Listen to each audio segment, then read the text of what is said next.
Welcome to South Beach Sessions. I'm excited about this one. It doesn't mean I haven't been excited about the others, but my level of admiration for this person with what he's done, just sort of flippantly being a journalist while also being a comedian, honoring the things that his father was about in what now passes for the Old South when he was a journalist who was more joyless than he was. And so I sort of recognize in you some of the things I saw at my dinner table where my dad was really unhappy at work. And I'm like, I don't want to do it that way. Like I'd like to work hard, but there's got to be joy in it because I don't want to be miserable. But Roy Wood Jr. should be, if you've been paying attention, the Daily Show host now. Well, thank you for that. If television executives weren't perpetually idiots, he would already be the Daily Show host because what you've done, I admire you so much, but at least in part because I don't think many people know how hard it was for you to make a career out of all of this. What's weird, man, is, all right, here's, because I started comedy at 19, which I would argue if you start anything as a teenager, you're just learning the art of it. You don't have an opinion. You don't have an angle on what you want to do. And then when you start realizing, oh, no, these are the things I really want to talk about that I really care about, well, then that comes at a cost to a degree because now certain clubs aren't going to book you or you're going to deal with certain criticism. So that part of it has always been a weird balancing act. But at the end of the day, if I'm not excited to talk about the stuff I want to talk about, then I can't be up here. But foundationally, when did you decide that you were going to do funny as a living? I don't know. Like it's a weird question to answer because I just kind of I fucked myself, for lack of a better phrasing.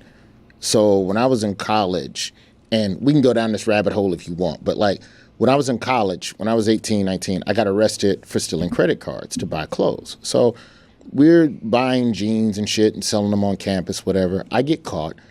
I think I'm going to prison. That is what my lawyer told me. That is what everyone.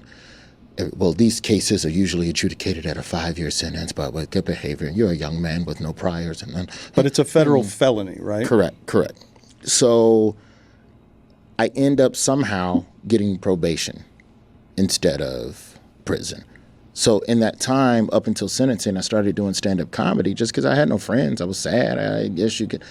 I stopped short of saying depression, knowing now what people who are depressed deal with. But whatever it was, I was in a bad place. Comedy made me happy. So when I found out I got probation, I just kept doing comedy. So when I got back in college, at that point, I was so focused on stand-up that I made good grades just so my parents, just so my mom couldn't say shit to me. Like you can't tell me I'm throwing my life away with comedy. I'm over here on the dean's list. So when I graduated with my degree in broadcast, no one would hire me because I had no internships because I spent every summer doing comedy. But then when you do the math and I look back on it, I go, oh, that was my internship. It was comedy. And so when I graduated from school, I had 2 jobs that I could have applied for and probably would have gotten. One was the Tampa Tribune to do the Page 2 Sports 2 a.m. Oh, you could have been a sports writer. You were headed down the possible sports writer path. I was on that Stuart Scott, Kenny Mayne, Van Earl Wright, Jenny Moose type offbeat. Like those were the journalists that I respected growing up. You worked at ESPN some, and you were watching Stuart Scott basically change what sports television looked like because Stuart Scott was rebellious. I mean, all he was doing was being black and Bristol. But I didn't know that. All I knew was just that this motherfucker talk like me, but he's cool, but he's talking about what I love, but he sounds like me. He was the first person, because before Stu Scott, it was Fred Hickman. And Fred Hickman was the more buttoned down, more appropriate, more like my father journalistically. And Stuart Scott, to me, was the evolution. That's so funny. Hickman was 80s black man on television, badass, but serially Bernard professional. Yes. Yeah. Like, this is a man you can trust. Just look at him. Correct. Like, because he's from Ed Bradley. Ed Bradley was probably Fred Hickman's OG, journalistically. So... Right. Oh, so you're watching Stuart Scott changing, like he's allowed to be out in the playground of sports. He doesn't have to be a serious journalist. Correct. Guy. as was Van Earl Wright, who at CNN Headline Sports at the time, he would talk real crazy and do the highlights real fast. And the Jays beat the A's, and the Bulls still won from the Hornet. I just liked it. It was different. It wasn't the traditional box of conservative behavior that I was told that you have to adhere to. So I get a job offer. I had a job opportunity at the Tampa Tribune. I had one at the Birmingham News. Both were going to pay about $14,000 or $17,000. By my calculations that year, at this point, I'm going into my third year of comedy. By my calculations, I would have made $27K that year. Then that's not minus gas and all of the other stuff. But I worked hard enough in those 2 years in school that by the time I came out, I just did the math, and it just fiscally made more sense to keep doing comedy. And every year, a business decision. And every year since then, it has fiscally made more sense to keep doing comedy. But this is the part that I don't think people can possibly understand of what it is to do that. To be someone who decides to make his career with the bravery of, I've got the expectation of funny, and all I have is my talent, my humor, my jokes, my charisma. I'm going to make a career of this with no health insurance. I'm going to do sad comedy clubs, and I'm going to learn how to make 19 people from Mobile, Alabama laugh. Guns pulled on you. Guns pulled on you. Yeah, paid in cocaine one time. It's definitely been called the N-word a couple times from hecklers like that. But you have to remember, when I started, I didn't have anything. I was supposed to be in prison. So this is better than prison. So this idea of taking a risk and a jump, that just didn't register. And God bless me, because I just was too dumb to know how wild of a decision I was making. I had 2 roommates, bro. All I had to cover every month living in Tallahassee was $375, and I did that at Golden Corral. So the money I was making on the weekend, that was just extra gravy, and I was riding a Greyhound. I want to hear about the Golden Corral gig. I mean, how bad were the earliest gigs? This wasn't that long ago. It's 20 years ago. In that 99, 2000 era Southern buffet. No. Golden Corral was the shit, bro. No, I like Golden Corral as a restaurant. Look at me. I'm saying playing it as a venue. No. I worked there. I worked 15 hours a week at Golden Corral. Okay, all right. I misunderstood you. I thought you were playing Golden Corral, that you were doing stand-up there. Oh, God, no. That would be miserable. Monday through Thursday, Golden Corral. Thursday night, I take the Greyhound to wherever my weekend gigs are. Monday morning, I'm back in Tallahassee to take a night class, then go back to Golden Corral. And that was the wash, rinse, repeat while I was in school. And so then after about a year of that, my mom got me a car. Well, she put down on a car for me. And that opened up essentially the whole Eastern Seaboard to me every weekend. And, that's why I say it a million times. My mom is my biggest supporter, because even when she didn't understand why I was doing comedy, she just wanted me to do it safely. So here's a car. Stop sleeping in the bus station. That's going to get you murdered. I'm like, you're probably right. I will now go sleep at a truck stop. But I would at least sleep at a Flying J. And it takes years of traveling to notice this. But Flying J's are the only truck stops that I've seen by corporate design, where the cash register is closest to the parking lot. It's not in the center of the store. So if I'm going to get robbed or murdered, there will be a witness. At least one person. That's how you were touring. That's how your career began. I'm going to see if I can do this safely up and down the Eastern Seaboard with jokes. Cheaply, not safely. What is the cheapest way to do this? And more often than not, it was sleeping in my car at truck stops. If you got lucky, you could meet a girl off of a dating site. And maybe if the date went well, you could sleep on the couch. Like, it wasn't even about sex. It was just, I need somewhere to stay tonight. The show is late. Like, if you're a good enough date, then maybe they'll offer. You're going to get back on the road? It's late. Just stay on my couch. Thank you. This is how you're making a career of it. Because people couldn't fathom it now, right? Watching you on television, they couldn't fathom the idea that you were, and thrilled to do it, probably. It was amazing. And I couldn't, like, that's why I could never tell anyone that, like, anyone in their, like, late 20s, early 30s, where they go, well, how do I do it, the way you do? And, like, you can't. I think that's one of the biggest fallacies in any career is thinking that you can do it the same way the people you look up to did it. The game has changed. Gas was also $1.29 a gallon when I started. The money in stand-up is exactly the same, 50 to 75 to open, 100 to middle. You might get 200 to be the last guy on stage if you want to call that a headliner.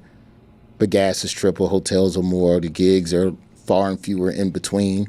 So there, and then when I got to Birmingham, I started interning at a radio station there that I ended up at for like 12 years. If the gig was less than 4 hours, bro, I drove back that night because I need to be on air in the morning. I'm trying to be Stuart Scott. So I can't not water this plant. So you find yourself just kind of living on both sides of the tracks at all times. But when you're young and you're just driven and you're fueled by that, it's beautiful. And then one day you're 44 and both of your industries that you're in are on strike. Your show is in flux without a host, and the economics of touring have changed immensely. And you still have to get back out there with that same fever, that same, passion. And that's a very difficult thing to recreate when you have a child and you have responsibilities. And I think that part of it, it's like Rocky 3 after Clubber Lang beat the shit out of Rocky. And then Mickey sits Rocky down like, yo, man, you got rich, you got comfortable, you lost the fight.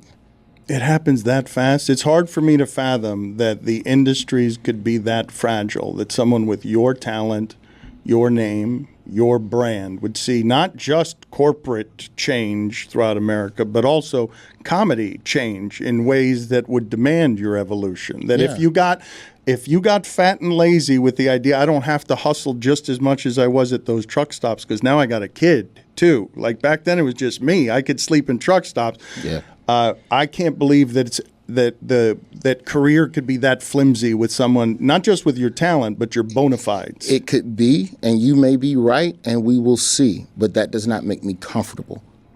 Because like when people talk about like the light at the end of the tunnel, right? Where people go, oh, there's a light, and keep running, and one day you will achieve, and the light. To me, the light in the tunnel is the train coming to run me over. So I've always operated from a career standpoint. I've always operated from a place of paranoia of this being a finite journey. I hope I'm wrong, but I'm not going to bet by just sitting still and just going, oh, no, everything will be straight. No. Bro, I put dates on the books in February before when I heard a rumor that there was going to be a writer's strike. Call my people, 30 cities. Let's go. Let's find 30 cities. And now that's up to like 40 cities I think we're going to do now. But this is one of the reasons that I admire your journey and just how hard all of this stuff is to make an entire economy around. I'm just going to pop up in 40 cities. It's me and a microphone, and I'm doing another show. I'm doing other things, but of course I've got an act that's ready, and it's going to be fresh, and it's not. And I'm going to work the America to see if it morphs into what? A Netflix show, because that's what's buying next. Correct. You do the things that you are passionate about, and then people will find a place for you to do them within their organizations. And I think that's the biggest thing that has happened. To me, that's the biggest transition in the industry, like entertainment. Like, I mean, really, if you want to get into sports, right? Like y'all was talking about McAfee on your mothership show a couple of weeks ago, right? When ESPN was having, the bloody Sunday, right? We have transitioned from a place, in my opinion, within entertainment. I pay close attention to sports because sports as an industry, television, sports, the studio stuff, it operates at such razor-thin budgets compared to other parts of the industry. If we're talking daytime talk shows, late-night talk shows, scripted shows, etc., sports has always operated the most razor-thin. So how sports goes, to a degree, can start informing me on how late night is going to go. That's just what I believe. I could be wrong, but that's just what I believe. And of course, you have to study it that closely because your paths, you could have ended up on either one of the paths, right? Correct. You could have, you very easily could have, you would have been great as the funny sports writer on ESPN who then turned that into multiple shows because there is no funny sports writer at ESPN. You know what put me up on game with that? I had a year, and this is also kind of why I'm in this mindset now career-wise, but I had what I'll call a drought year in 2014, the year before I got the Daily Show. So I was blessed enough to where I had a buddy that I was in journalism school with, and he knew some producers up at ESPN. And hey, man, there's this lady Jamel Hill and Mike Smith. They're doing this show called His and Hers. If you're ever near Bristol, and I go, I'll drive. And at the time, I still lived in L.A. But if I had a gig anywhere in the tri-state, hey, man, can I come up and do Because Jamel? you saw how rare it was for a 6 p.m. Sports Center to give an opportunity? No, this is pre-6 p.m. Sports Center. They were on at 2 in the afternoon 2 years prior to when they did the 6. Oh, like Numbers Never Lie, the show, Yes. like the show on ESPN2. That era. So you're like, I will drive from Los Angeles to Bristol to be on ESPN2 because there's a space where someone can be funny on television. If I'm performing anywhere within 5 hours of Bristol, I'm adding a day and I'm driving. I'm going to be in that studio. Because you're a hustler and because you see opportunities, like you know that It's exposure. It's exposure. It's paying me nothing, but it's exposure. And then that got me access to money, which got me access to Sports Nation, which got me access to West Coast, ESPN, pretty much anything in ESPN LA that shot, I did in 2014. I came in, and then the next year, the 6 happened, and then 2015, I get the Daily Show, and part of it was on the strength of some of the segments that I had done on ESPN, because the sports and comedy is hard. To me, it's harder than politics and comedy. Because at least the politicians, they don't take themselves seriously. They know they're running a hustle. And you call them out for it, and they just grin and go, yeah, what you gonna do? But if you call out an athlete, an owner, a fan base, a city, they don't like that. it's funny, isn't it? They don't like that. But just how ridiculous that perspective is. And all you do is catch a ball, but you can't take the criticism. Meanwhile, my man over here making these crooked laws is getting all types of poor people done dirty. He can take criticism just fine. And so, ESPN is a network where you got to there's guardrails up within the jokes. There's not a lot of comedians that come on that network, just in general. Let's just be real about that. So it's so strange to me. I don't even understand it. it's not strange. Comedians are like, you can't control us. We're professional dynamite jugglers. And everybody wants to see dynamite juggling, but they don't want the shit to go boom on their show. So they would just rather not book comedians. I had never at all. thought I booked a couple of comedians, and it was cumbersome to do, and I'd never given it a thought. Honest to God, that there were guardrails there to make sure that you couldn't come on there and make such a noise that you got your credit, you got attention for you, but somehow soiled the Disney brand. Yeah, I mean, you can make jokes or two, but let's keep them within the lines. But it depends on the type of comedian you book. I mean, I generally don't do humor that crosses into that in general, but there are comics who do that I think do a good job. I'd say the one who toes the line perfectly is Bill Burr. Bill still does, they bring him in the booth for Red Sox games now and just let him just open mic, live TV, and it's perfectly on the line. But that's also a testament to Burr's professionalism because he knows where the line is. He could cross it if he wanted, but in that time, I'm sorry I got on this tangent, but in that time, that taught me a lot about just hustle in general and just busting your ass and just trying to always make sure that you have another opportunity. So I never have sat pretty and went, oh, everything's great. It's, oh, I did that really well. Okay, what's next? But how does this go for you? Because I can't imagine what it is to be you right now, and I don't know what they're doing as they look for a replacement host. Trevor Noah does it very well. Almost an impossible spot, really.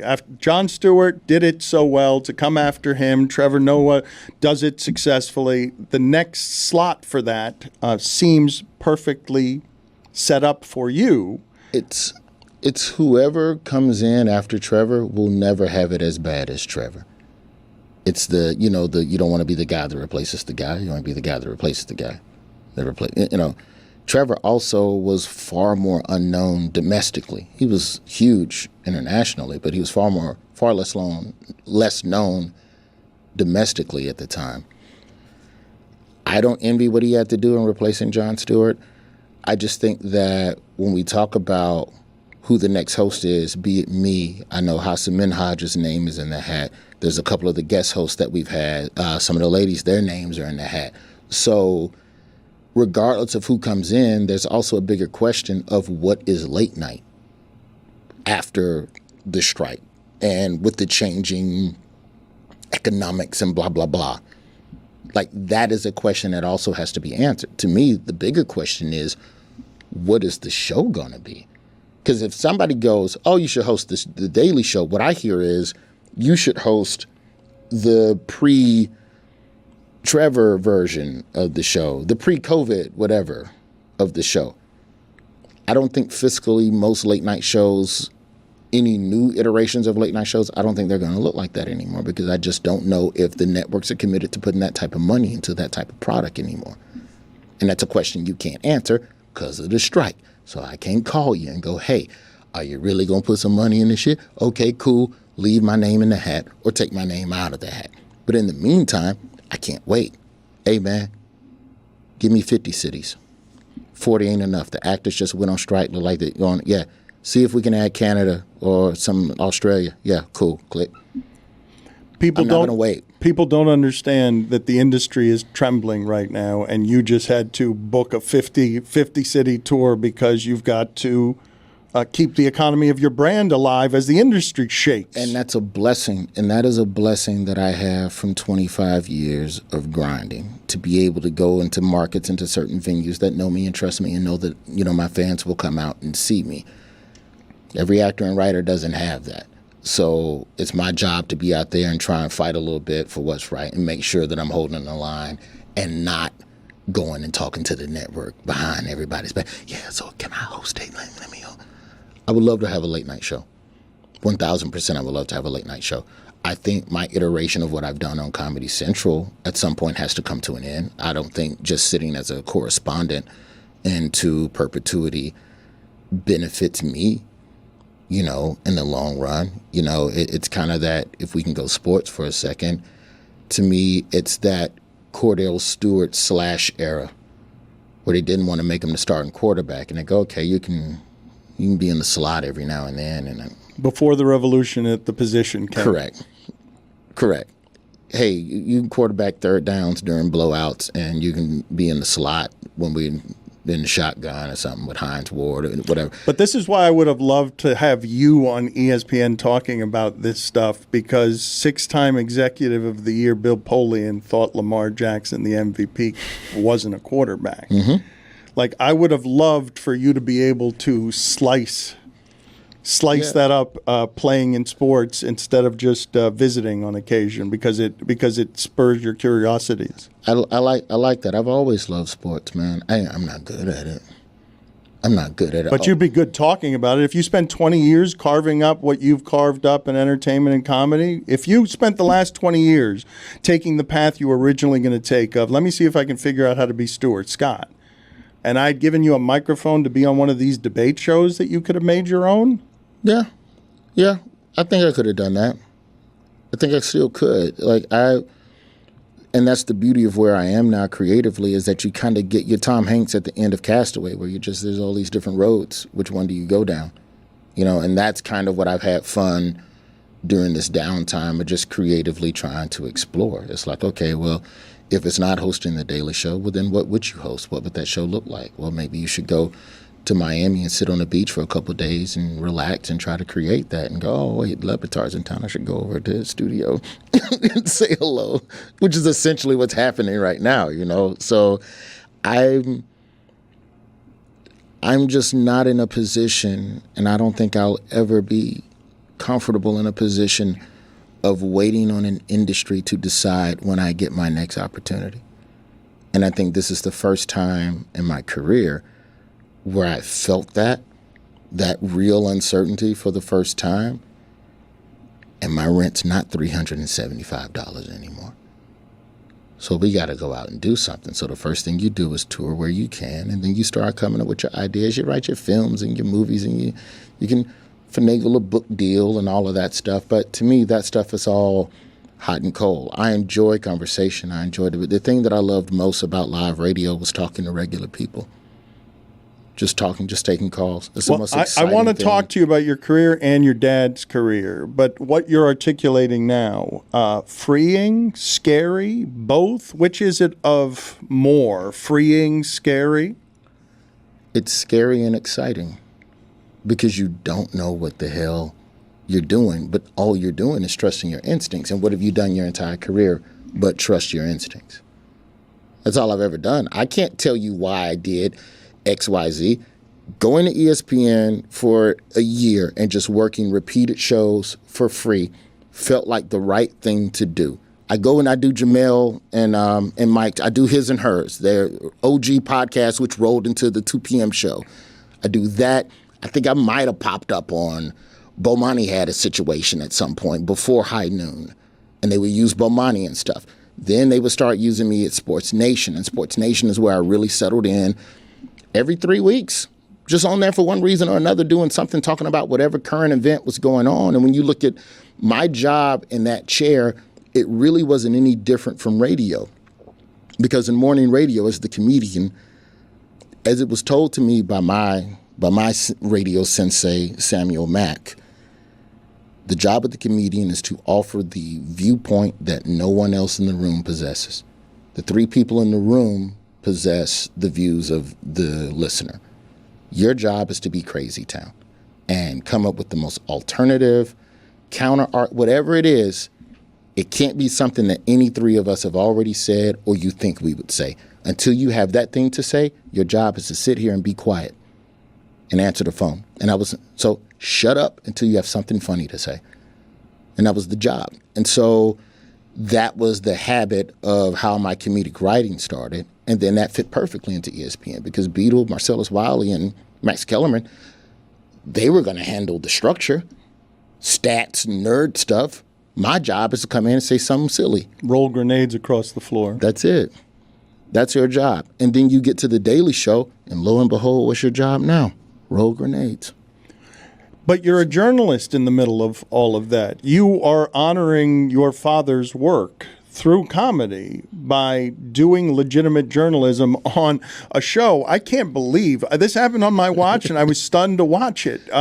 For Jon Stewart to so thoroughly, for that show to be so smart, that it so thoroughly took over news anchors so that Jon Stewart was the most trusted newsman in America by poll was because you guys were reaching people with creativity instead of the news like Fred Hickman would deliver it.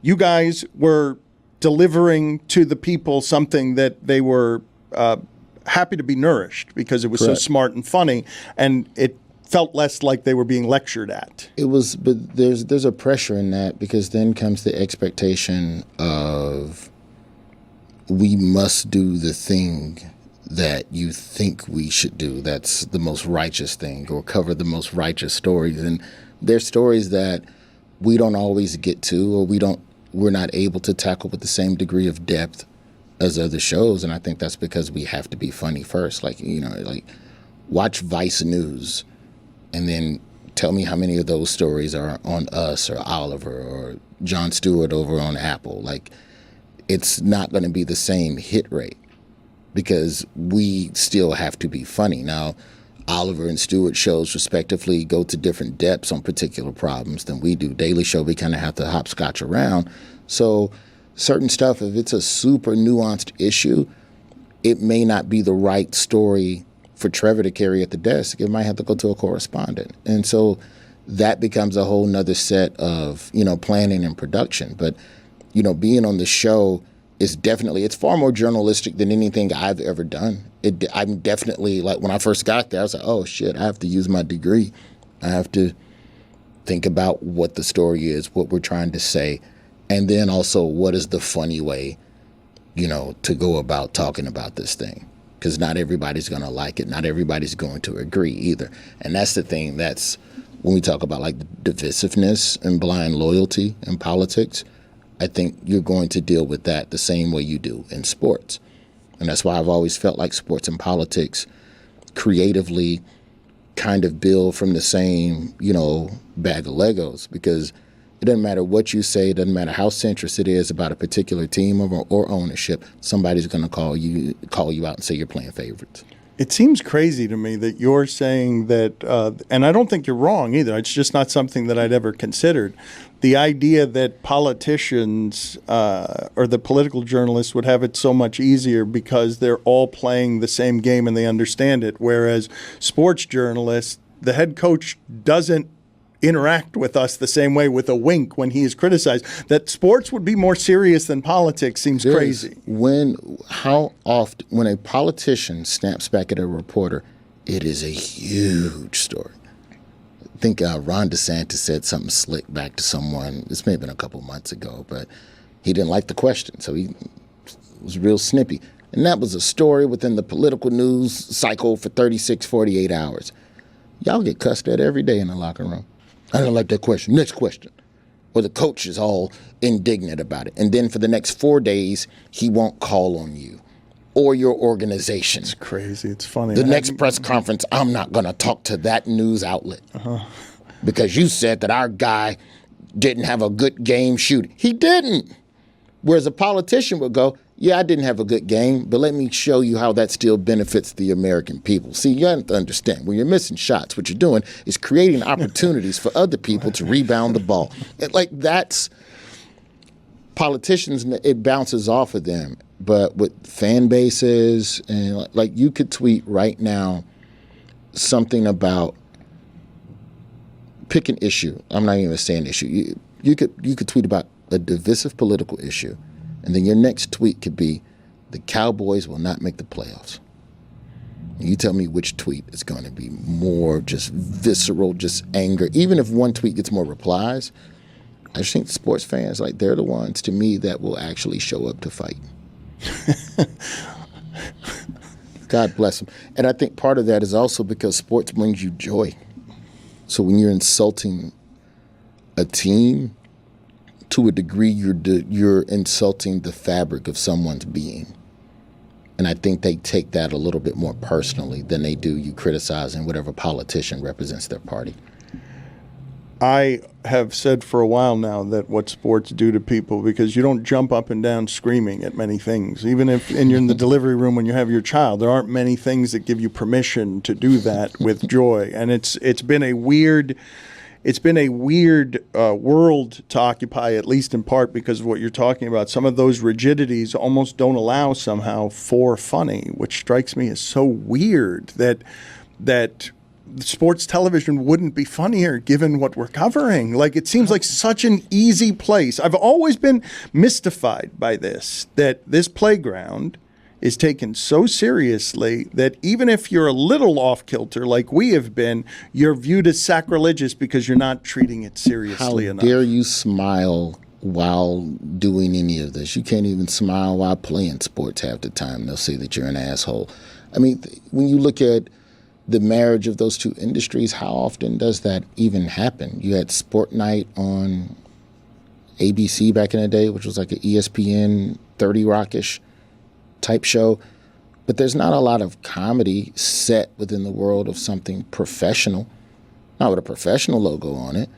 And then when it's not a professional team, well, then you're in wacky land, because then the fans don't really, they won't accept that. I thought Jay Moore had a shot originally at ESPN. I don't know. When he was doing a comedy late night show in its original iteration, I don't know how long ago. Did that predate you too much to remember? Yeah, that predates me. I remember the program, but I wasn't an LA comic yet, so I didn't have a relationship with Jay at the time. But I just think it's a very difficult place to land a plane, because good comedy is going to piss off somebody, and there's nobody more sensitive than people within the orbit of sports. And they're going to complain to some exec who's not going to stand beside you, because ultimately they could replace you with anything because it's cheap. So it's not worth the battle. Even cheaper now, right? Correct. It wasn't expensive before, and all of us were almost totally disposable. Even if it's you a could have hit. replaced it. You could have whatever Sports Nation was. Yes, it might have been Michelle Beadle and Marcellus Wiley, but if I'd put you on there with ESPN person du jour, by virtue of it being on ESPN, it would be cheap programming that would make money easy. Yeah. Same thing they did with The Jump. Bye-bye. Just because. Like, they like, even if it's a hit, like, when you look back, and this wasn't a comedy, but I will take it to the grave that Playmakers Oh, it was one so of the good. best It was so television good. dramas ever written. So good. The NFL stomped it out. Yeah. They said, you better get that show off the air that's telling the truth about Drugs and pain. Drugs and pain and sex. We can't have that on ESPN. Yeah, you better get that off the TV. It was shocking to see that on ESPN for whatever it was, 4 episodes or 1 season, and the NFL said no more of that. Yeah. The only place you could have put a show like that was on like True TV or Spike. Wow, I hadn't thought that might have been because when I talk about ESPN, always people hear some sort of bitterness in it.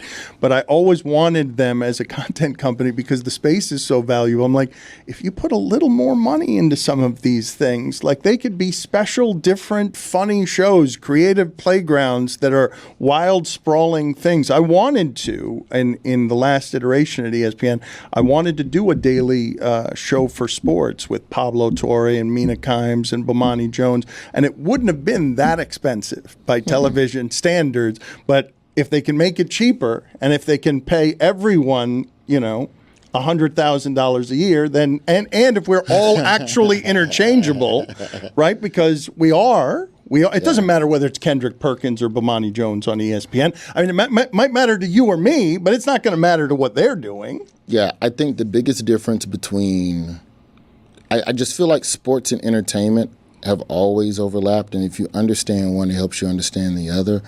I'd say the biggest difference, though, is that, like, in sports leagues, the owners want to pay their employees.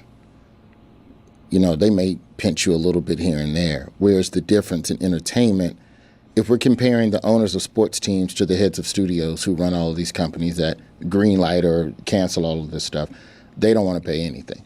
They're constantly looking for a way to cut a corner and make things cheaper and pay everybody the league minimum, whereas in professional leagues, you have supermax deals and guys who barely see the court getting $80 million and $90 million for 2 years. So you'll never see that in entertainment. Here and there, there's a couple whales who get a real contract. But for the most part, the strike it's about the 85% of actors that don't even qualify for health care.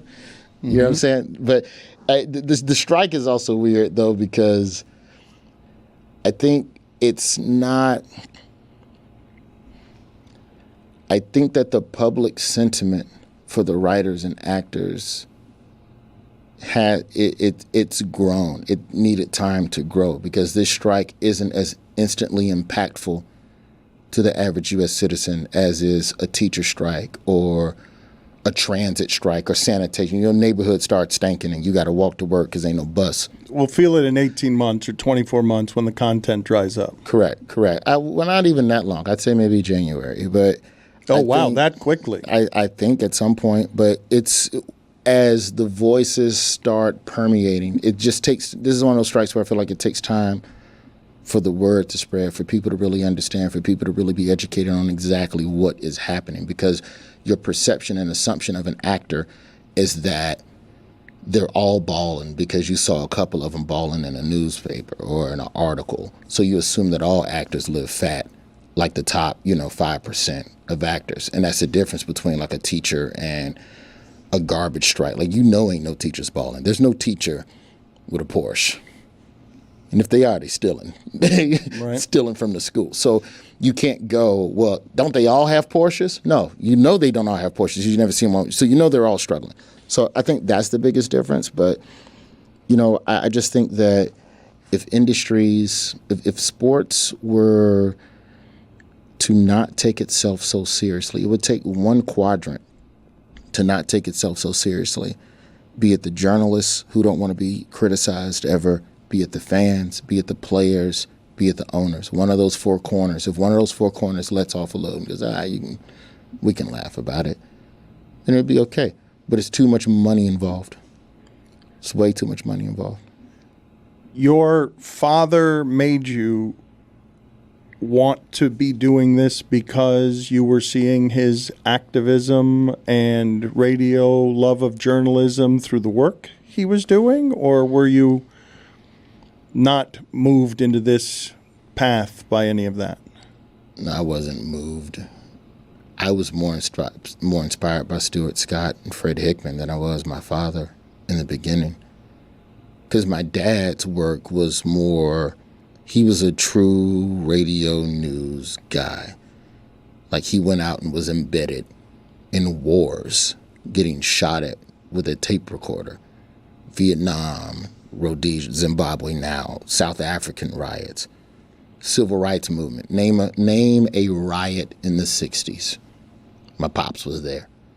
So a man like that, who then matriculates into working in Chicago at WVON and co-founding what we knew at the time as the National Black News Network, NBN. NBN was essentially a national syndicated news outlet that delivered news for black people, to let black people know what's going on. Here's the news that's relevant to us. And here's what this means for you. Here's what this policy thing means for us. You know, just being the news window between black people and all of it black owned, right? Correct. And when you take in, and I didn't learn this till later at the Daily Show, but when you take in nothing but bad news and your job every week is to go cover the bad thing, then you just, I didn't see him laugh a lot. I'll just put it that way. I didn't see my dad laugh often.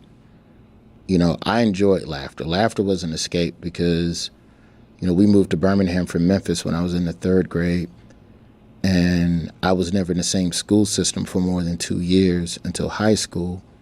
So every 2 years, I'm having to meet new people, and humor was the easiest. If I make this person laugh, he's not going to fuck with me.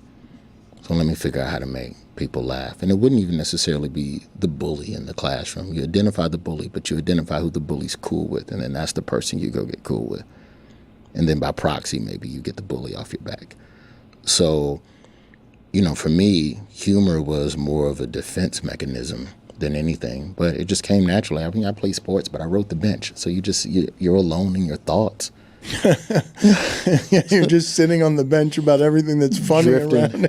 You're not playing. You're not any good. But hold on. I want to go back for a second because your dad is bringing joylessness to the work. That's what you're seeing, and understandably, right? Because if you're talking about Jesus, like not just covering the things with a tape recorder you're talking about, also just coming through the racist South to just the PTSD of existing as a black man in that time, right? So it's like, okay, I can look at him and see that he's not well most of the time. Beaten down. Yeah. Fighting, has to fight all the time because he has to survive the same way you do.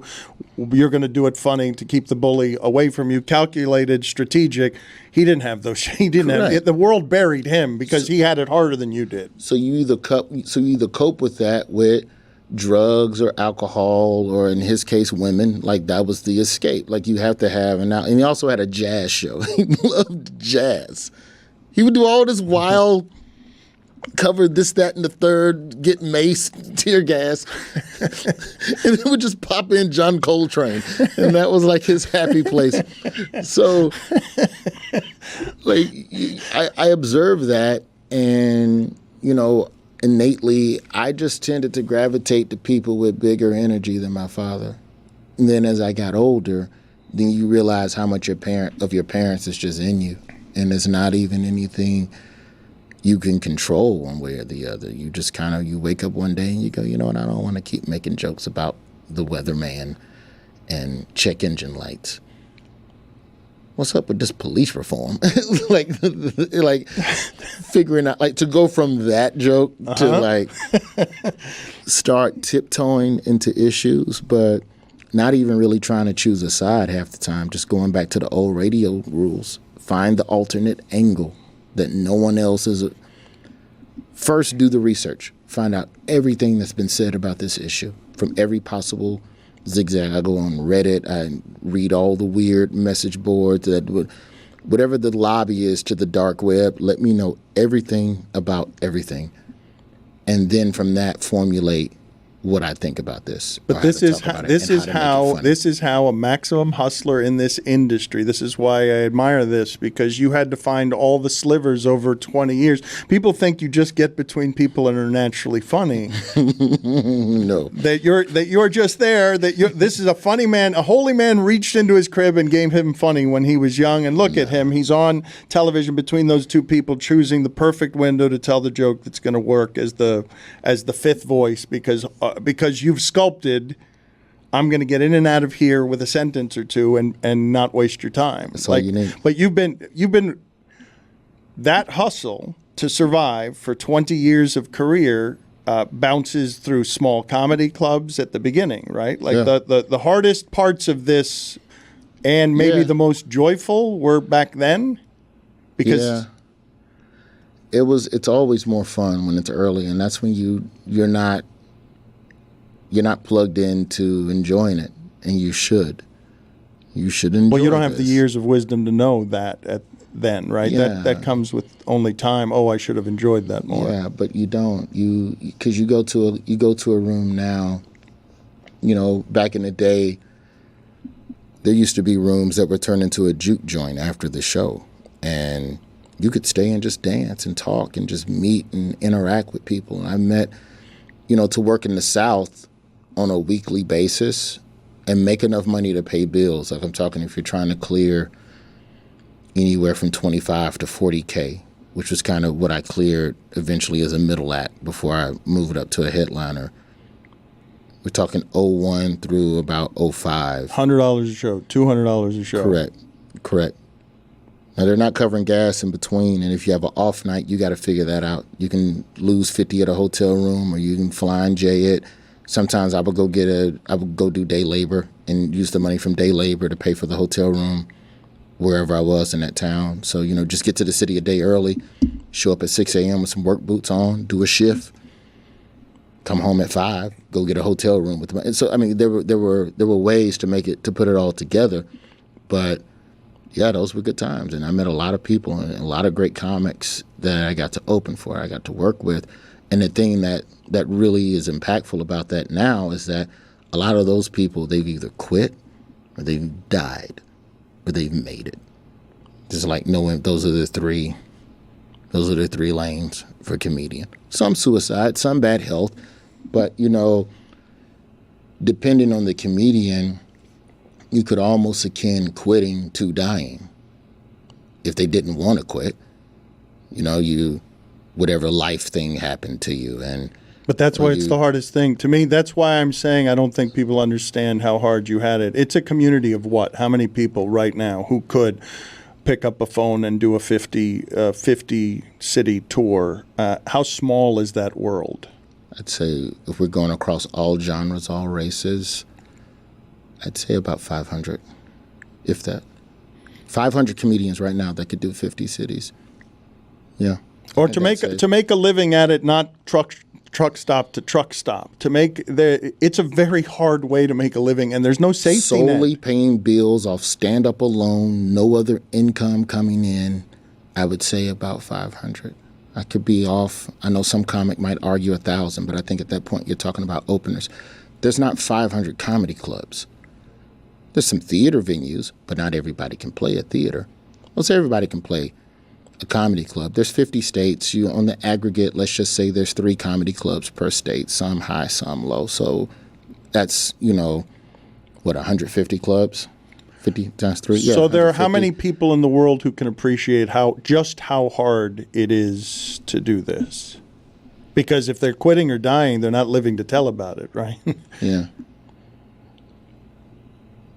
I'd say 1,000. I would say if we're counting open micers and MCs and feature acts and stuff, I would say it's probably 3,000, 4,000 comedians that hold the title and at some point have been paid at least $1 to do it.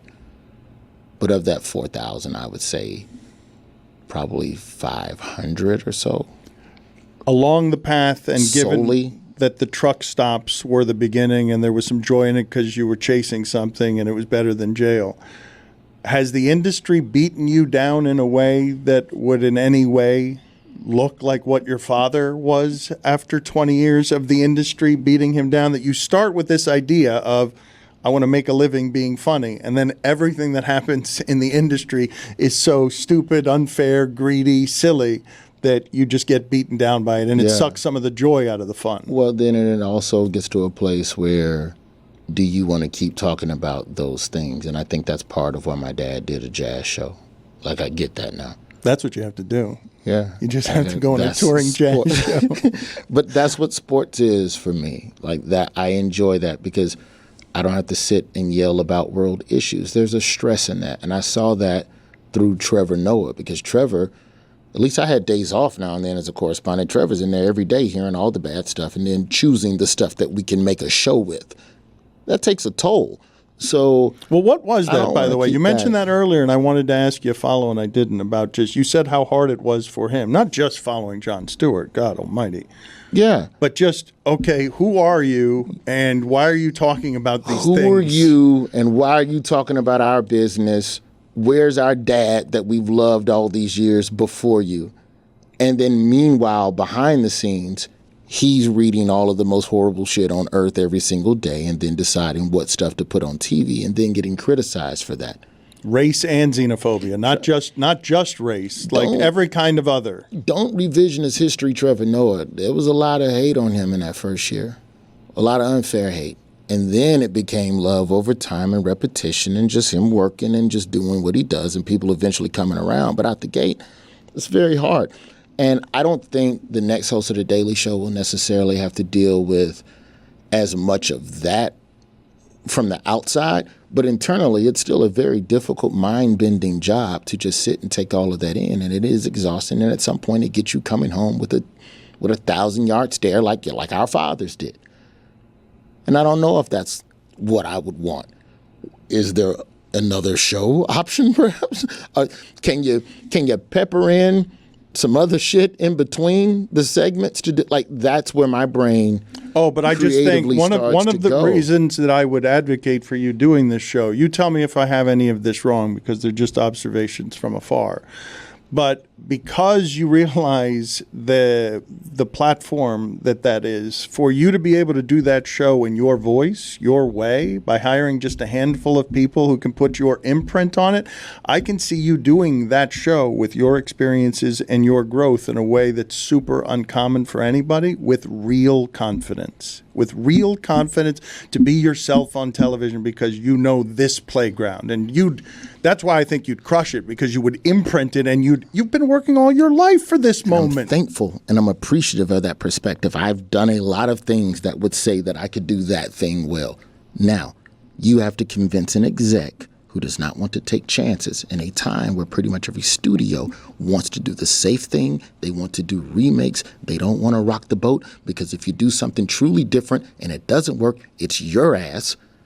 You have to convince that person to do something different, because what's wild is that everything that you're talking about with me, that would be considered a radical approach to television by some studios. But you would play with the form by zigging when others are zagging.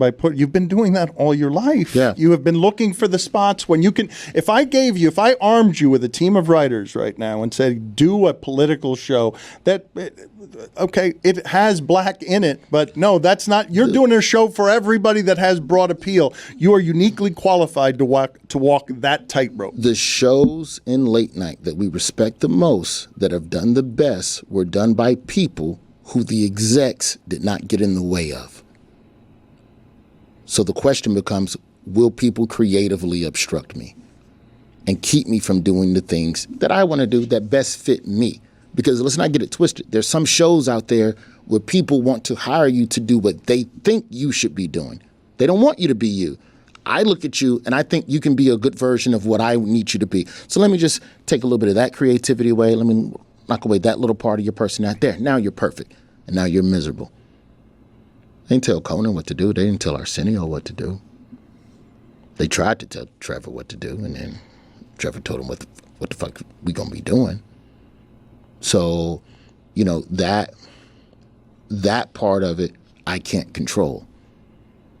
And I'm not going to just accept something if it means that, like, would you drive a Ferrari if somebody else was controlling it remotely? Yeah.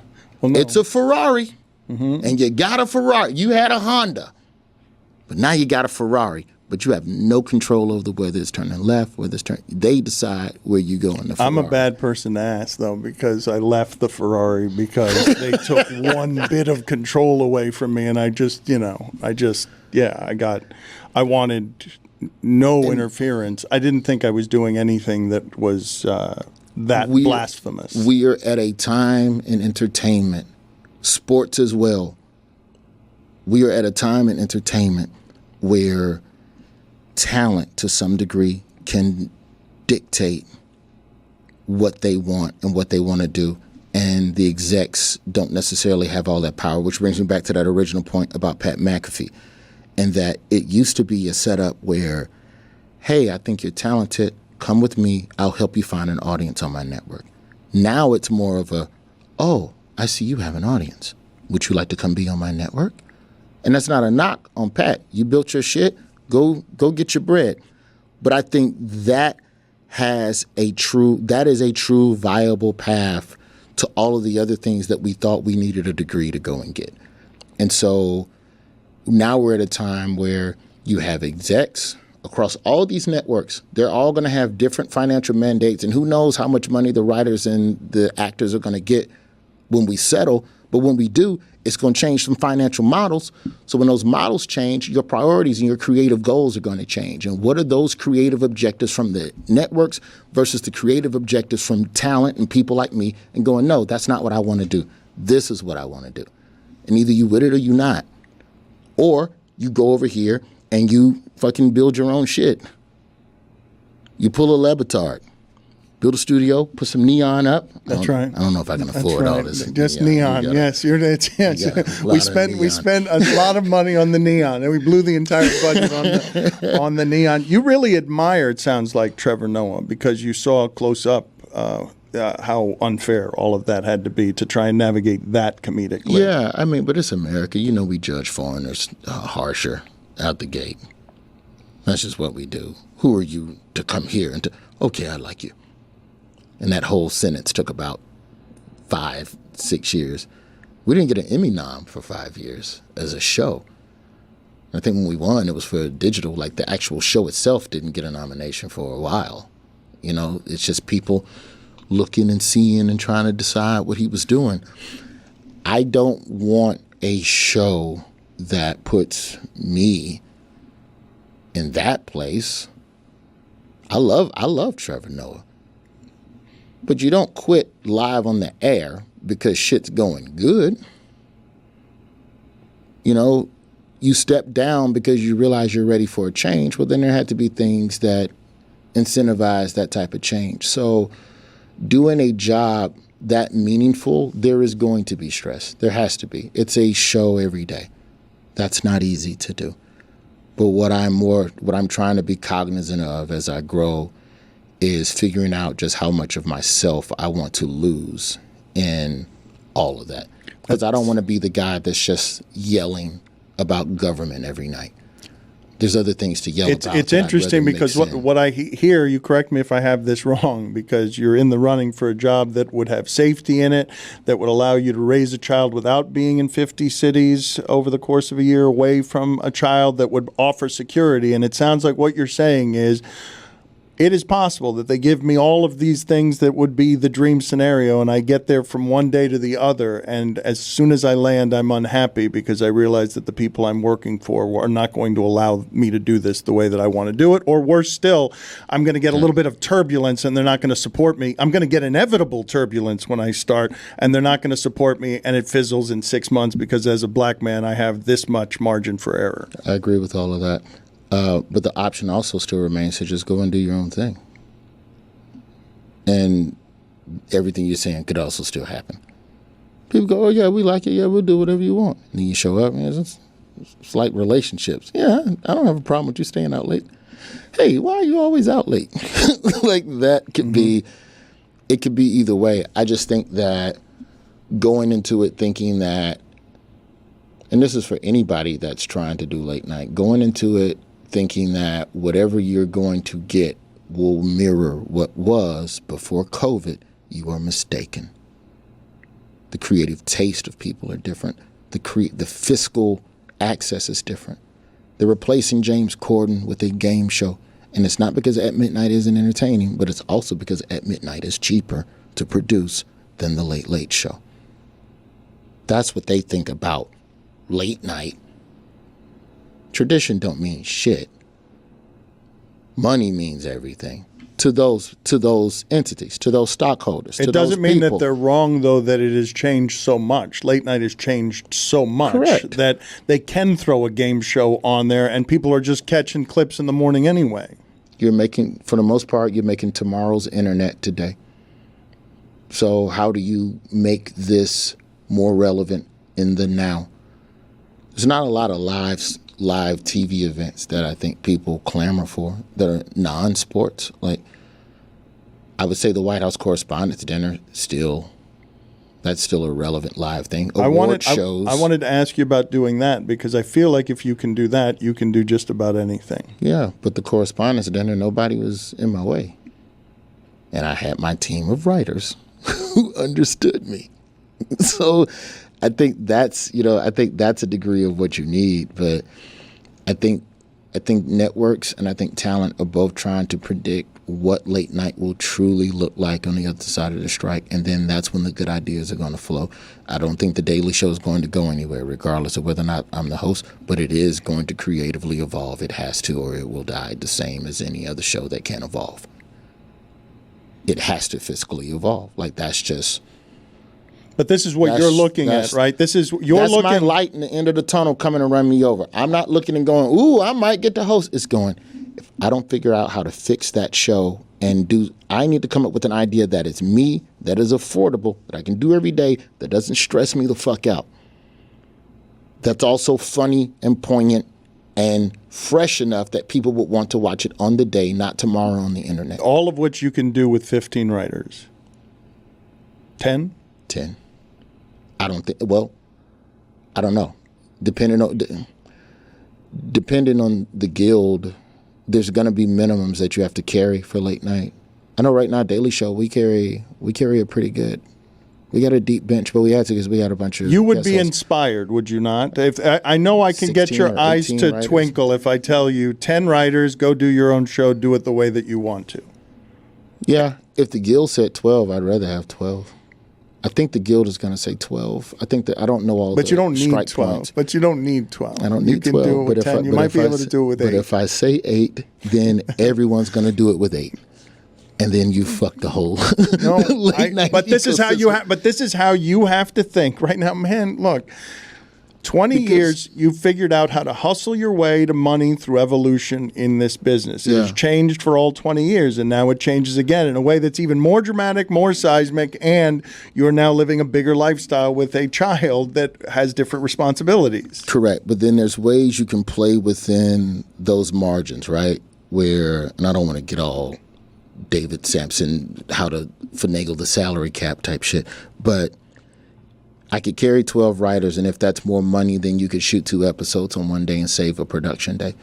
Like, that's one way to get, like, that's what a lot of daytime talk, but they do that because their shit's evergreen. So if I gave you, I feel like if I gave you just the skeleton to create a budget for this show, you can come in. Why are you creating the bare bones Pluto TV budget? I'm just saying that I believe that I wouldn't have to give you much to make a good 50-minute show. What if you did it like Leno in the 90s and just had strangers fax you? And if you use the joke, give them $100. That was a true thing, by the way. Well, but the Tonight Show had writers, but they also just had random comedians across the country who would essentially tweet back in '92. Roy, the reason that I wanted to talk to you about some of this stuff is because you appreciate the industry enough and the history to know that Jay Leno was hiding in a closet when some of these decisions were being made by executives, whether it would be him or Letterman to replace Carson. You come in as a new age of comedian on the funniest daily show that there is that replaces Carson in some ways in America and makes a network matter because what you guys were doing, people were hunting it down. I think it has to be as fresh as possible. I think the biggest hurdle, in my opinion, for late night as a whole is that it records too early in the evening. I think that's one of the biggest problems, is that you're recording a show at 5 p.m. to go on at 11. And that's not just Daily Show. Seth, Jimmy, everybody records early. And Jimmy Fallon, not Kimmel. I don't know what time Kimmel. I've never done Kimmel. But I think that making something closer to airtime. If it's more expensive to go live, then don't go live. But there has to be some degree of freshness to the content. The conversation needs to be as prevalent and fresh as possible. Well, it has to evolve to the modern age in a way it hasn't, correct? Like what you're talking about is if you're taping something at 5 p.m., it can be dated now by 11 p.m. in a way that it couldn't be 20 years ago. You can't live like that anymore. That's the one change. Any program that I do that's late night, it has to be live or damn near live. The only thing that's closest to damn near live is The Breakfast Club with Charlamagne and Envy. In the mornings, they come on BET at 9 a.m., and what you're watching at 9 a.m. is stuff that was said at 7 a.m. It's less than 2 hours. Like, the content's not even 2-3 hours old, and it's already on air. That's being on top of the conversation. That's being ahead of the curve. And I think that's where late night eventually is going to have to start going to. The other issue, in my opinion, if we really want to fucking pop the hood and fucking do a diagnostic, is I also think that the places where young people get their news doesn't always mirror the way in which news is parodied. Does that make sense? Yes. So when you look at regular TikTokers walking down the street that are spitting real knowledge, and then you look at a lot of different podcasts now that have viewership that's higher than some local newscasts in certain markets, those vehicles, the visual medium of that matters. Flip that shit. Parody that. And the thing that's weird is that I don't imagine the TikTokers and the podcasters would be as offended as the local media would be for being parodied, because they come from a different comedic sensibility. So I think that plays more. Like, when I look at the type of show I would want to do, I know the win, and I know the creative visuals that I would kind of, sprinkle in there. But you wouldn't be given the freedom, right? The only way you can have the freedom is to do it all yourself. Probably so. Unless someone came in with a disgusting amount of money or a disgusting amount of true trust. But if you put 5 of your comedian friends together in a room, you would dominate the sports podcast market. If just you and a couple of your comedian friends, you and Neil Brennan, decided to... Neil's a good friend. I'm just saying, you guys are a lot funnier about sports than the people I talk to every day. We text them every day about sports, ironically. And how stupid it all is, because you've sort of outgrown it. Both of you have. Yeah. You've learned some things in adulthood that make sports this funny little thing that exists over there that comedians would have a good time parodying in a way that would get audience very quickly, because there's so little, weirdly, so little funny in this medium. I don't even get why there's so little funny. Do you think sports journalism has benefited more or less from the flood of podcasts from athletes? I like it. I think that some are better than others in terms of the journalistic structure and the conversations they're trying to have. But I admit, I've kind of enjoyed seeing active athletes, and it's predominantly basketball. It's not really a lot of baseball. I think football had I Am Athlete, but I think they broke up. I love how competitive all of this stuff has become, and the meritocracy and athletes flooding to it with understanding. Many of them will get weeded out. It'll be survival of the fittest, just like it is in sports, if they're not actually working at it. If they think they can just get on a microphone and talk because they're famous and that people will keep showing up. Like if people know when it's mediocre, even if they can't identify why, they know when they're getting spoiled. Travis Kelce said podcasting is the hardest job in the world, and I'm looking at what he's doing. I'm like, what's the matter with you? Like, what kind of? But the idea of having to be excellent at it, not enough of them care that way, but all of them has seen what's happened with McAfee. If the punter can do it. Yeah. But what he has done is he's created a community around, nine dudes he's frolicking with, and he's appealing to middle America, and he's not doing any of the stuff that's going to bother Disney because it's going to get headlines in the political or race realms. Yeah, but I think a lot of the athletes, though, they tend to be more open with one another, and I wonder if that's because they have a familiarity with the person across the table, or if traditional sports journalists aren't always as chill because they are all default into button down mode, which makes the athlete button up, which makes him not tell you the good stories. Edgerrin James, I remember being in a Immokalee with him, and he's in his Bentley, and he wasn't telling his story to anybody. He's like watching Scarface on the television of his Bentley. What year is this? Is this Straight Out the U? No. He's had a couple of good years with the Colts, so he's a star, but he hasn't told anybody his story. We ended up putting him on in the magazine cover, like in a way that scared America, with like just gold teeth and dreadlocks and everything else. And he was giving his first interview where he was talking about things like, I'd ignore my coach if he said to kneel here in this situation if I've got incentives in my contract that pay me for touchdowns, and so I ignore Peyton Manning and everybody. And because don't put it in my contract if you don't want me to ignore the coach and go get the money that's in the end zone. But he took me to tell his story because he trusted no one, and I would do well enough to get close to wherever he was while not being able to get close there at all. Not at all, right?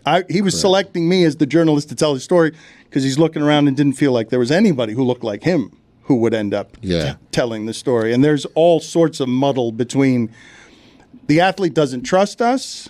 I don't blame him. The athlete generally doesn't have very much in common with us. And, of course, if I put you in a room with comedians, you're going to probably enjoy the conversation with all of the connection points about comedy than if I just put you in there with any kind of journalist asking questions. Yeah. So then how do news outlets compete with that then? How do you compete with an athlete giving more to a podcaster than to your own reporter? Because some of that stuff is, as the conversations on some of these podcasts are as good. Like some of the JJ Redick that JJ gets out of motherfuckers, it's as good as stuff that would be on a Sunday morning. He's working at it, though. It's not just that JJ is sitting down with somebody and they respect JJ because athlete X is looking at JJ and saying, you couldn't have shot 40% from three unless you really cared deeply about the way that I care about this sport.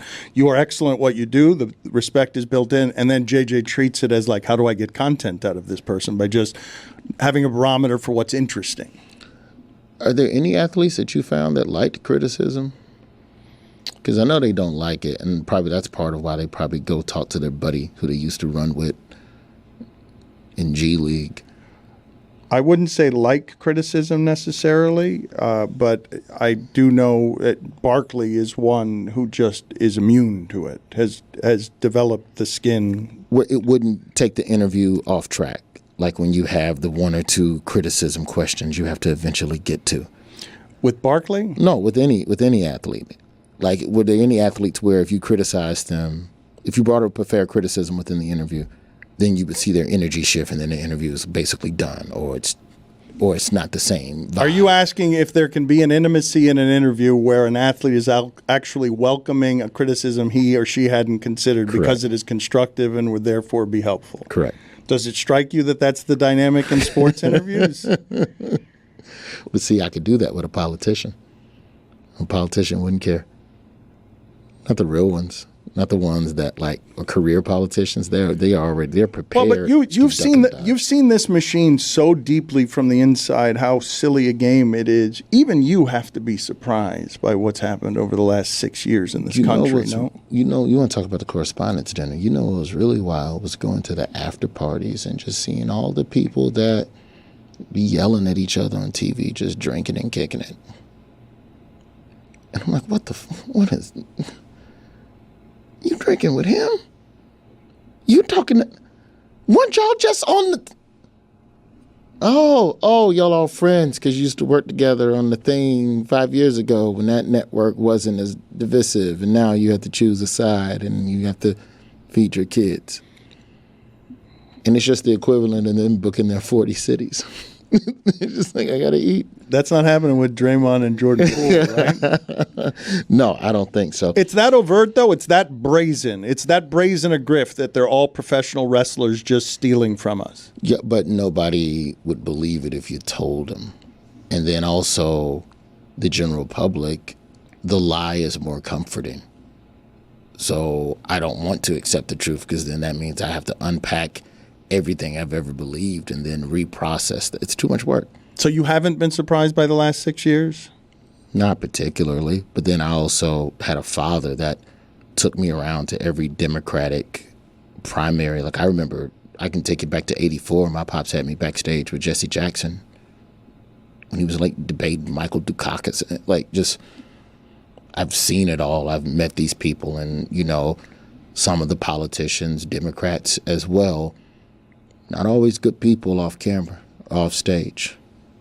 You know, some of those people over the years, you know, you have to remember my father, he covered a lot of politics and a lot of civil rights leaders and a lot of people who were relevant to the black cause. If those people came through Birmingham, they came to the crib. So I hadn't seen them in, you know, I'm middle school, but I can reconstitute it now as an adult and understand what the vibes were. You know, like not everybody was, I'm not going to say they weren't noble, but I think that there is definitely, well, what can I get out of it first-ism within most politics. You didn't realize within how most politicians. You didn't realize how dumb that was the while backstage on Jesse Jackson and Dukakis, right? No, You're too young. No, because I'm learning I'm a bill on Capitol Hill and everything's great and we elect a president who gets the most votes. And then you get to college. Electoral college, dangling chads. What, like I was in the group that marched when Jeb Bush wouldn't certify the Al Gore, blah, blah, blah, in 2000. You get older and you go, wait a minute, this feels like a hustle. Oh, you're redrawing districts, are you? Gerrymandering. Didn't learn that in 84. It was just vote. And then most people vote and you win. It's like, oh, okay.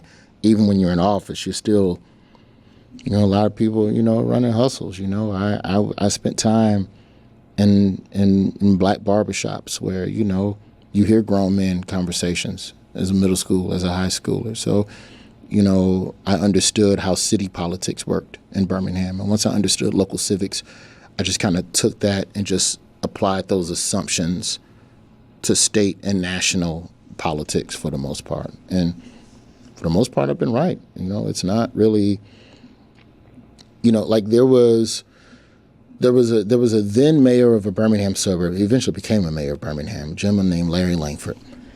And Larry Langford at the time was trying to build an amusement park in Birmingham proper to cut off traffic from Mississippi. People from Mississippi were coming through Birmingham to go to Atlanta, to go to Six Flags. So Langford's idea was, let's build our own little thing here, and maybe we can siphon some of that traffic, boost the tourism, blah, blah, blah. But Birmingham has like, I don't know, I'm just spitballing, let's just say there's 10 suburbs. Each suburb has its own mayor, but they're all part of the county commission within Jefferson County. So Birmingham proper is not liked by the other outlying suburbs. If it's good for Birmingham, the other suburb.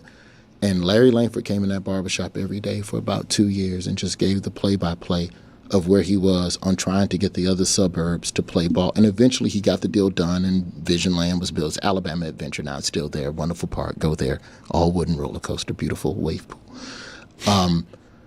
But just as a high school student, listening to this man talk about just trying to get all of the suburbs to agree to put in a little money to build a fucking park, to bring in money so we can split the money amongst all of the municipalities and we all grow.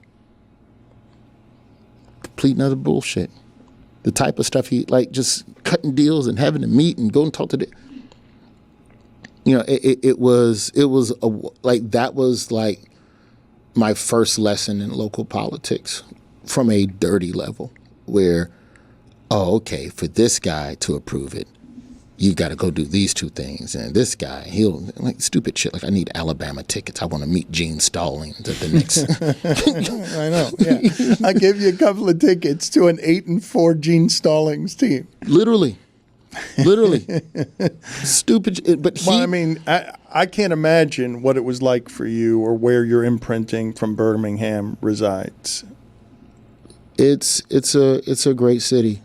It's a great city, and I think that Alabama as a state, you know, there's always going to be some pockets of BS in a lot of different cities, but I think we assume one spot to be like everywhere else, or be like, you know, we've had great mayors over the time, you know, that'll try to do the right thing, and then that gets struck down by Montgomery. You know, they passed increasing minimum wage to $15, and then the state struck it down and said statewide minimum wage is $10. Like, they just, for no reason, just, yeah, what are y'all doing? Because they could. Yeah, what y'all up there doing? Y'all trying to be good? No, shut that down. What y'all doing up there? Y'all trying to take down a Confederate monument? All right, $30,000 fine. It's just little stuff just to poke at you, but it's a resilient place, man. I think people come together. That's why, like, even when you look at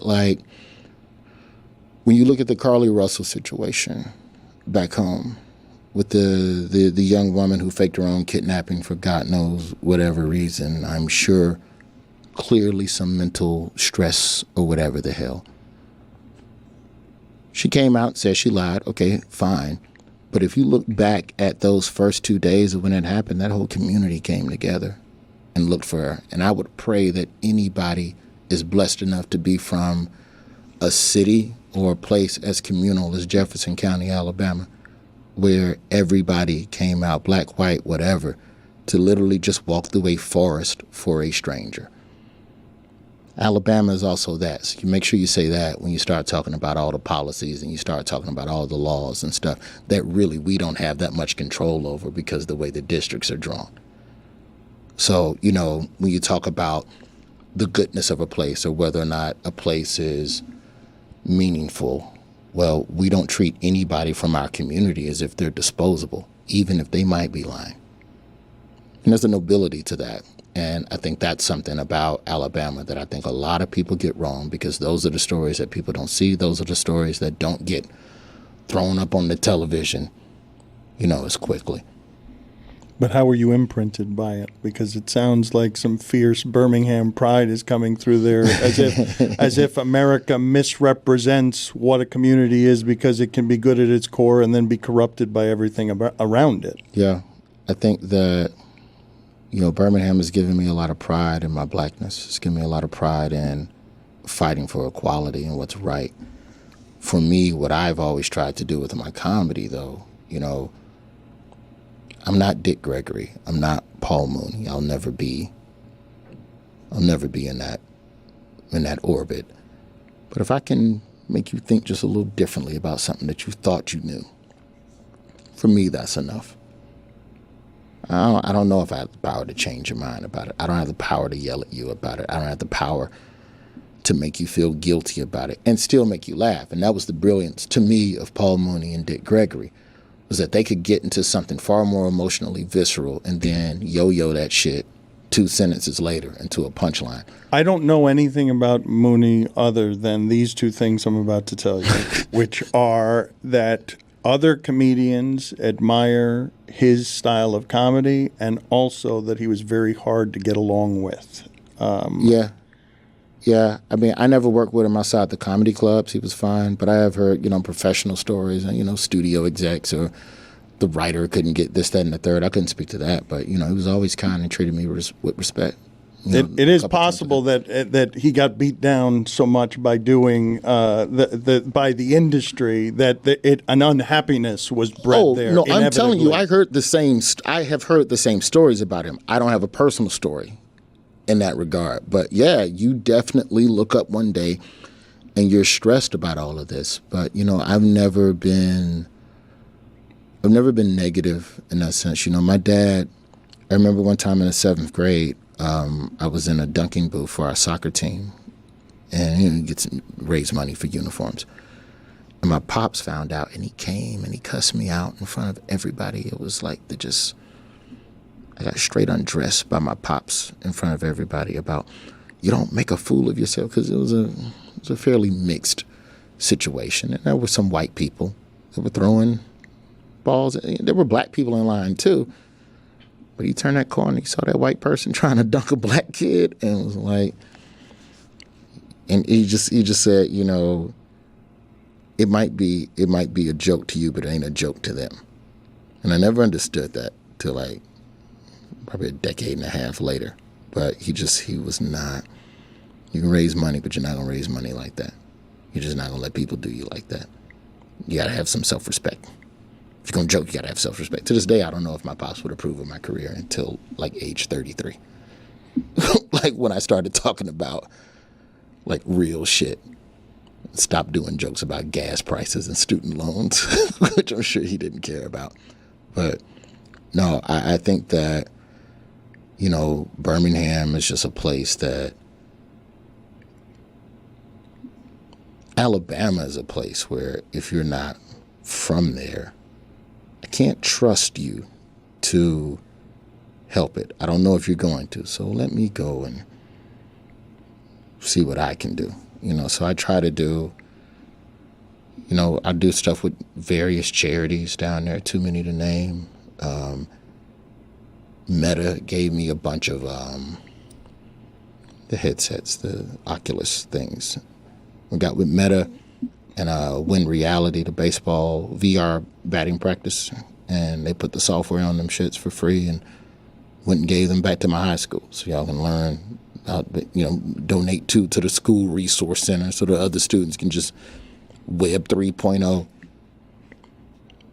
If I don't do it, I don't know who's going to do that. You know, in a perfect world, I would love to do more of that for all of the other schools in the city as well. But, you know, it just takes time, you know, it's just bit by bit. So, you know, it's definitely a place that's special to me, and that I don't even think that my final chapters are written there. I don't think I'm going to be in New York the rest of my life. Now I don't want to move. I don't want to. But you talk about it with a longing and a love that I'm guessing you don't talk about any other city with, because it sounds like it sounds like the roots beyond you of your family structure and what they cared about, that everything that you loved comes from there, and that you had to get out of there in order for your career to blossom. But it doesn't sound from the way that you defend it like it's a place that you ever wanted to leave if you could do all the things that you wanted to do anyway. Yeah, if I could have done it from there, I would have. But the hardest thing is to realize you can't, and then go do it somewhere else, then come back and give the recipe to all the others. Like I feel like a bee that went and found the pollen, and every now and then I go back to Birmingham and I do a goofy dance so you can know where the opportunities are. I remember being CAAs. You mentioned sort of the economy of what Hollywood is and how it's run by a bunch of middle managers that'll squeeze all the juice out of the industry. I had offers in Los Angeles and New York to do stuff, and was told it can't happen in Miami. It's not a thing that can be in Miami because you need to be in one of these other places. And so I was CAA's worst client for 10 years because I refused to do it anywhere other than Miami, because I wanted to be tied to exactly what you're talking about. There's no other city that I talk about that way, where I love it because I see things that you don't. And I know it's a bejeweled dumpster, but I know where the jewels are. And I know because I've lived here for 40 years, and I really do love the place. I had that same conversation with Comedy Central. 2018, I had a sitcom pilot, Jefferson County Probation, where I played a probation officer. It was based on a probation officer I had who was like super dope and helpful, and just literally was one of the most important characters in my life at the time and helping me grow. So what would the criminal justice system look like if recidivism had people that actually cared about you not coming back to prison? So I went to Comedy Central and I said, I want to shoot this show in Alabama. I think the South, each southern city is uniquely different in that it can play a character. Like the way New Orleans as a city is a character within the show.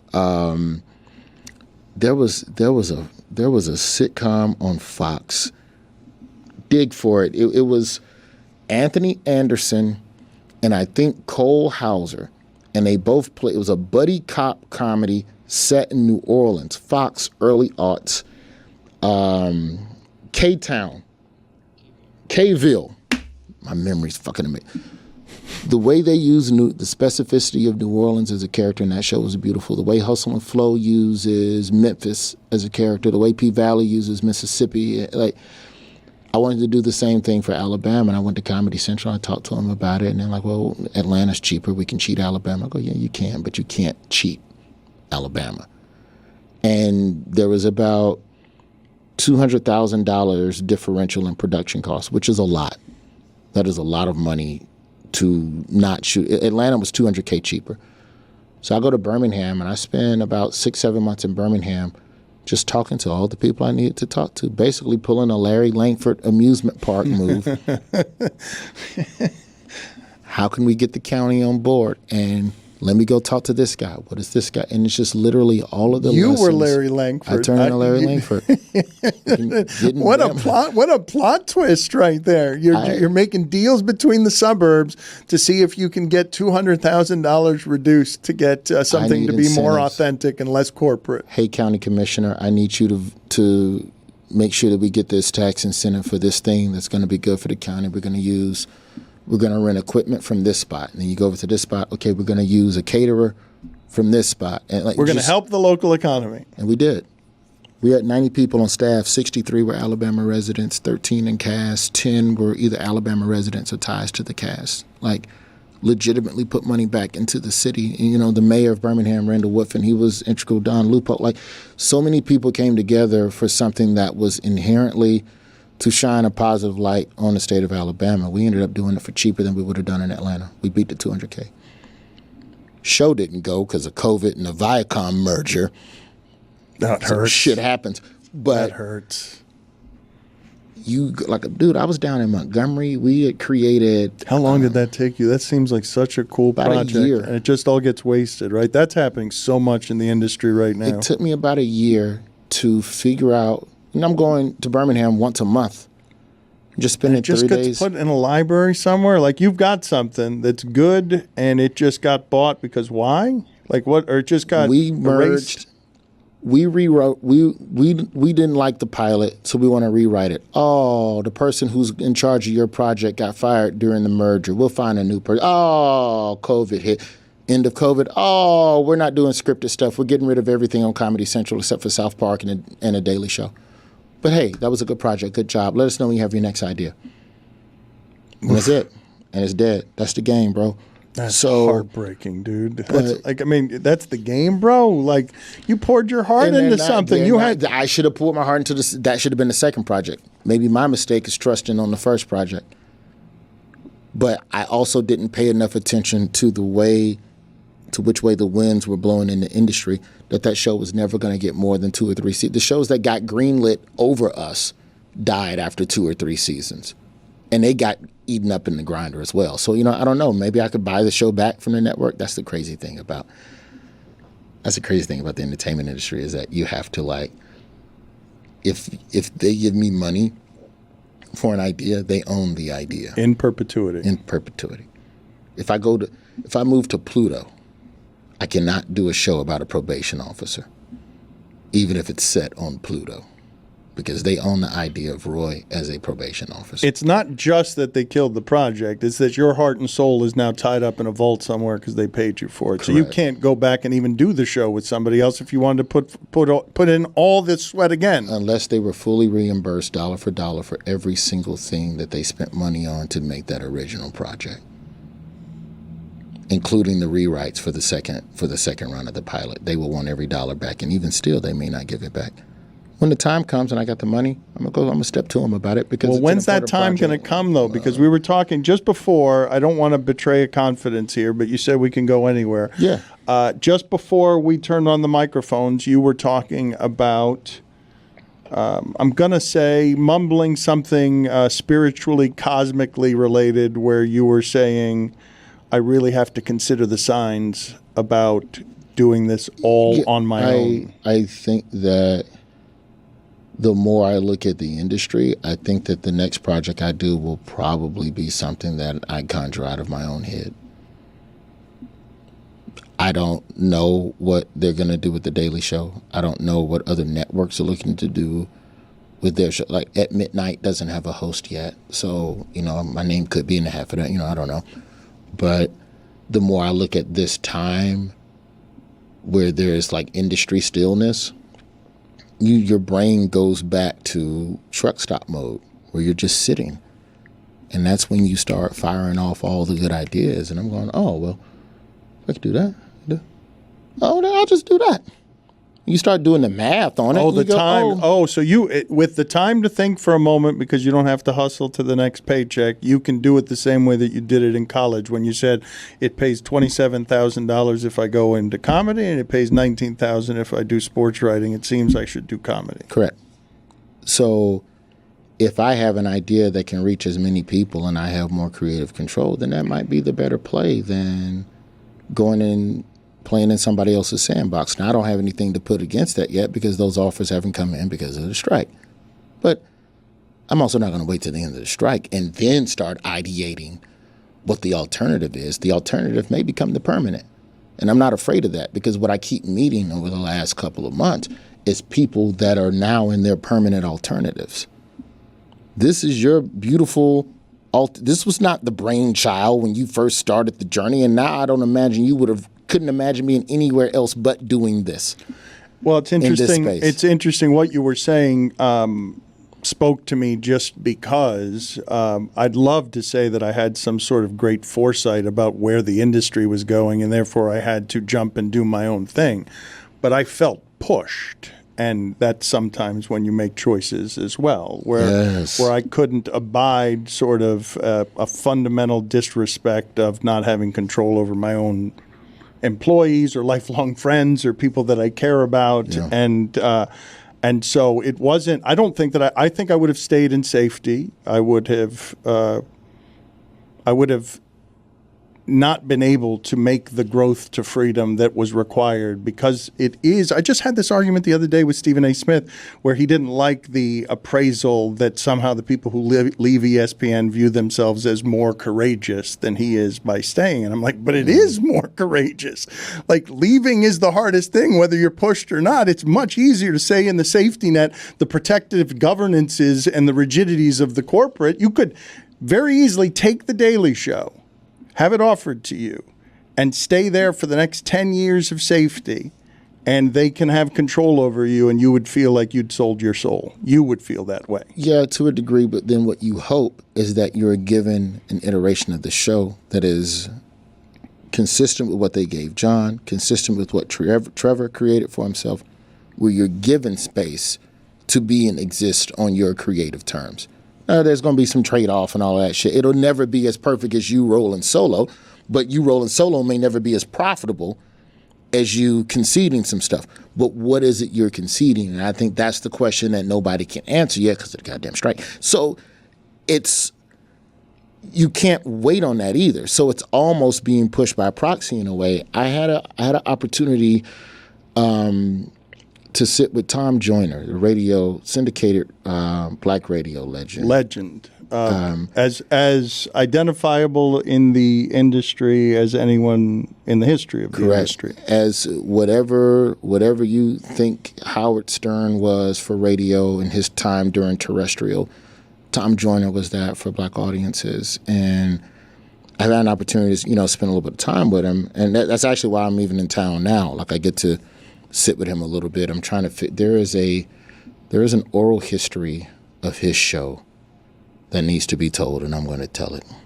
Like that has nothing to do with my own career goals or whatever. But but it does, though, does it not? Like just that you'd be able to tell the story of industry handed down in your family. Like the thing that you and your father cared about is Tom Joyner perfected it. Absolutely.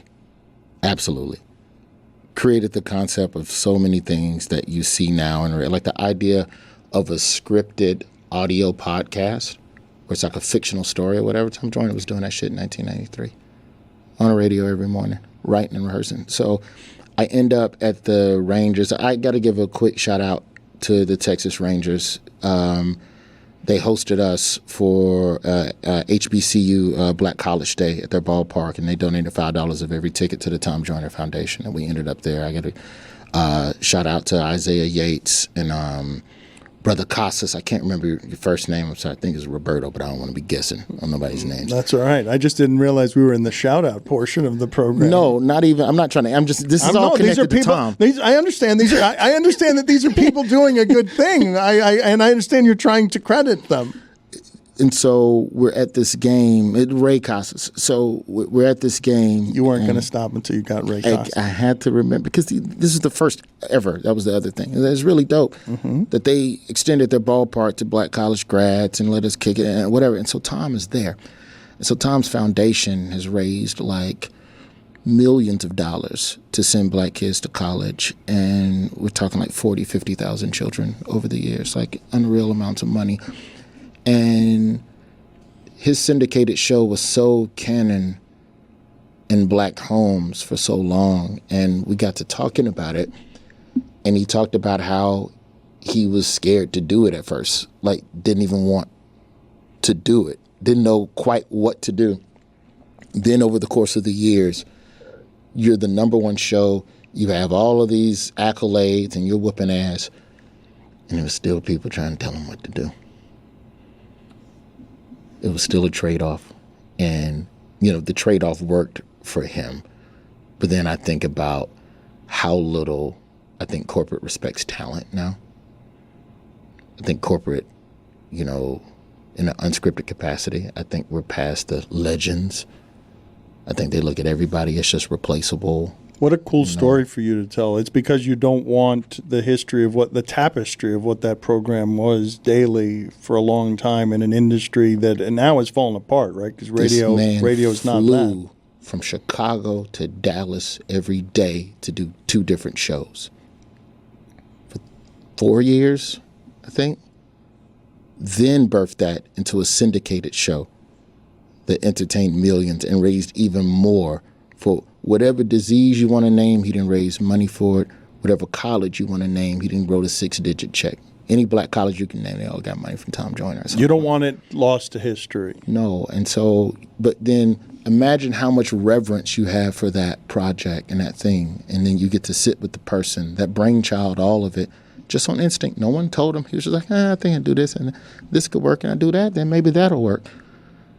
And there were people on the other side of the table telling him he shouldn't do it. Or, all right, now that you're doing it, here's the rules to how you can do it. And like this constant battle, like you always imagine that there is this land within corporate interaction where they stop fucking with you. That's the pie. As an outsider looking in, I'm just a correspondent. So I live a very easy life compared to a host of a show, right? But to sit with someone like Tom and have him just walk through all of the different issues just creatively, to be in this space, to be where you are and look at what you have and what you've chosen to say no to. People like you all have been the architects of your own careers based on your own wants. No one's ever told either of you what you were going to do. So when I look at like just even the trip to Miami, like this is just something on some universe pushing me in a way to at least see and consider things of what could be and not having that fear of the light in the tunnel. And I think that's what we have to let go of as people is that, jumping is always going to be scary, but it's necessary. And if you've done it before, you'll figure out a way to do it again. Well, what does the most joyful version of it look like to you? Whatever it is, if you're doing your dreams, creating your dreams so that you can have the balance between being a father at home, because you can't want to be doing this. The idea of being inspired enough to create and hustle is admirable and probably feeds something in you that was in your 20s, and you're grateful to be able to make a career this way. But you can't want to be in 50 cities away from your son. Not every year, no. I have 3-hour specials left of me. Already know what they're about. I just got to write them. And after those 3, I'm done. Like, that's I mean, I'm blessed to be able to tour right now, and it's good material, but it's not the stuff that I'm going to like. The next 3 things are more about me. I want to talk about myself. I'm tired of talking about issues. Talk about me. Talk about my father. Talk about my son. Talk about fatherhood. You know, just like that's the stuff that I find interesting. So well, that's it's your next growth, though. It's your 40s and finding the voice. You said 33, until 33, your father would have been embarrassed by your material. And now you are closer to what your father's age was when he was raising you, and you've learned some things about life, comedy, business, fatherhood. So you have material that's new, that's fresh. Yeah. And to me, and then I did an episode of Finding Your Roots and found out like all of this shit about my lineage. Like, it's like, oh, okay, well, that's the stuff I want to talk about. That's interesting to me. Whereas before, when you're a young comic, you're doing the material that you know is going to get you chosen for TV and the material that you know is going to get you rebooked at a venue. And if your shit lines up with those 2 sensibilities, fantastic. But when it starts conflicting, you start losing a piece of yourself as you get older until you find an audience that wants to hear exactly what you are talking about. And that's where I am now. But that's where you are now in your career evolution. Absolutely. What are you, 44 now? 44. Yeah, so you've got an audience now. That wants to hear Roy. That's correct. And that means that is a value to what your library built over the last 20 years. Your Tom Joyner library of stuff. Yeah. The people who have gathered around you want to hear what your evolution is going to sound like because you still care about exploring this in ways that isn't lazy. But you're trying to build something that you've never built before, that your instincts are telling you are the right thing to build, that no one associated with the construction of that project can see, and very few have confidence in. And that includes your agents and managers. That includes the network. That includes other people you might need to help you write it. So you really have to have blind faith.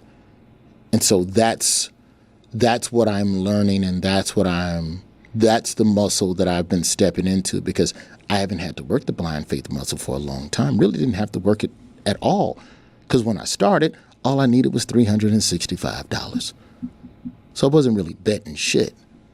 I was just doing something different for shits and giggles because I didn't want to go do an internship at a TV station and run a prompter for some drunk anchor. Like, I didn't want to do that.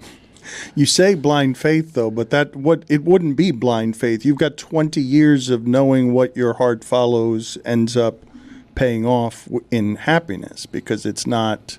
the strategy. It's not your mind that's leading you here. The hustle has gotten you this far, but ultimately you end up following your heart along all these paths, don't you? Yeah. Like you don't ignore these signals, even if you're feeling them. You're not like, no, never mind, I've got this figured out, I'm going to do it my way. To me, that isn't blind faith. It's faith. Yeah. It's faith earned through confidence of, you know how hard this has been, better than most, and you know what has worked for you. It shines through in your work your work has confidence in it, and it's real confidence. I appreciate that, man. But I don't have it misread, do I? No.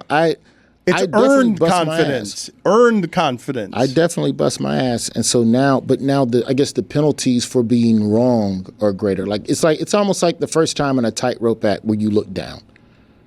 And I've been doing this 20, 25 years, and I've just looked down and went, oh, shit, I'm really up here now. That's how I feel. I can't fall. Yeah, that's how I feel every day. Oh, I am really up here now. RoyWoodJr.com is tour dates, tickets. Again, he is your favorite comedian's favorite correspondent on The Daily Show. Thank you for being with us. Man, thank you. I appreciate your time, and I appreciate your work. I appreciate you, man. Thank you for opening your neon home to me, man. I appreciate that. Expensive, the neon. All your dreams can come true if you just know how much budget to put into the neon.